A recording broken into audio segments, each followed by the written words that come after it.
भारत में पूरा इतिहास उठा करके देख लें आप, कभी किसी शंकराचार्य को इतना अपमानित नहीं होना पड़ा होगा सरकार के माध्यम से।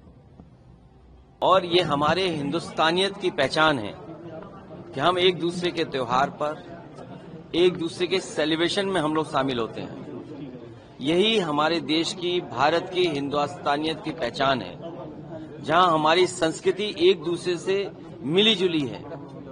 यही गंगा जमनी तहजीब है। इतने लोग एक साथ धरती पर, अलग अलग सोच, विचार, धर्म, जाति के कहीं धरती पे नहीं रहते होंगे जितने हमारे भारत में रहते हैं। इस तरह के त्योहार, इस तरह के आयोजन, इस तरह के कार्यक्रम हम सबको मिलने जुलने का मौका देते हैं, एक दूसरे से गले मिलने का मौका देते हैं। अभी हम लोग होली मनाए हैं जिसमें गले मिले हैं, कुछ दिनों बाद हम ईद मनाएंगे, फिर गले मिलेंगे। यही हमारे भारत की सबसे बड़ी पहचान है कि जहां हम सब मिलजुल करके एक साथ रहते हैं। सर, बिहार की राजनीति कैसे देख रहे हैं? जिस तरह से सीएम अब नीतीश कुमार राज्यसभा जा रहे हैं। जो लोग राजनीति को समझते हैं उन्हें पहले दिन ही पता था कि भारतीय जनता पार्टी क्या कदम उठाएगी, और ये बात पहले भी कही गई थी कि आदरणीय नीतीश कुमार जी को हम सब लोग मिलकर के प्रधानमंत्री बनाना चाहते थे, लेकिन वो अब एज ए मुख्यमंत्री रहे। अब वो रिटायर होंगे राज्यसभा मेंबर के रूप में। हम तो चाहते थे कि प्रधानमंत्री के रूप में रिटायर हों, लेकिन अब वो राज्यसभा के मेंबर होकर के ही रिटायर हो जाएंगे। ईरान इजराइल का जो युद्ध के पक्ष में हम लोग नहीं हैं। समाजवादी पार्टी कभी युद्ध के पक्ष में नहीं रही है। युद्ध नुकसान करता है, युद्ध जाने लेता है। युद्ध के परिणाम हमेशा दुखदायी होते हैं, दुख पहुंचाते हैं। युद्ध के पक्ष में हम लोग नहीं हैं। पूरी प्रक्रिया आ चुकी है, मगर अभी तक के बीजेपी के बड़े नेताओं की कोई प्रक्रिया नहीं है, नहीं शोक दिखा रहे, वो अपना हंसी मजाक नहीं लगे। कैसे देखते हैं सर ये विषय? क्योंकि भारत सरकार पे ज्यादा है, लेकिन जब भारत सरकार ही चुप है तो मजबूरी में विपक्ष के लोगों को अपनी पक्ष रखना पड़ रहा है, जहां भारत सरकार को अपना पक्ष रखना चाहिए।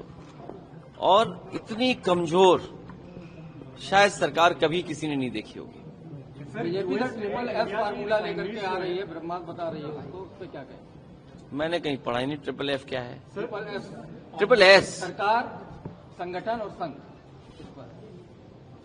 बहुत बच के रहना, बहुत सस्पिशियस लोग हैं ये, बहुत सीक्रेटिव काम करते हैं, बहुत सिलेक्टिव फैसले लेते हैं। तो इनका एसएस जो भी हो, हमने एसएस आपको बता दिया। सर, अमेरिका ने 30 दिन की अनुमति दी है कि जो है भारत तेल खरीद सकता है रूस से। देखिए, विदेश नीति पे हमसे चर्चा मत कराओ।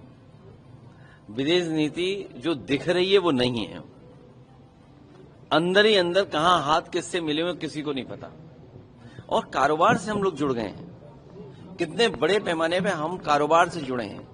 चीन से हम कितना कारोबार कर रहे हैं, फ्रांस से हम कितना कारोबार कर रहे हैं, रशिया से हम कारोबार कर रहे हैं, अमेरिका से हम कितना बड़ा कारोबार कर रहे हैं। यूरोप में हम कई देशों से फ्री ट्रेड एग्रीमेंट कर लिए हैं। पड़ोसी देशों से हमारे दूसरे तरह के संबंध हैं। इसलिए विदेश नीति और आर्थिक नीतियां साथ साथ चल रही हैं। तो ये सरकार ने, जो आज है सरकार, इसने भारत देश को उलझा दिया है विदेश नीति में।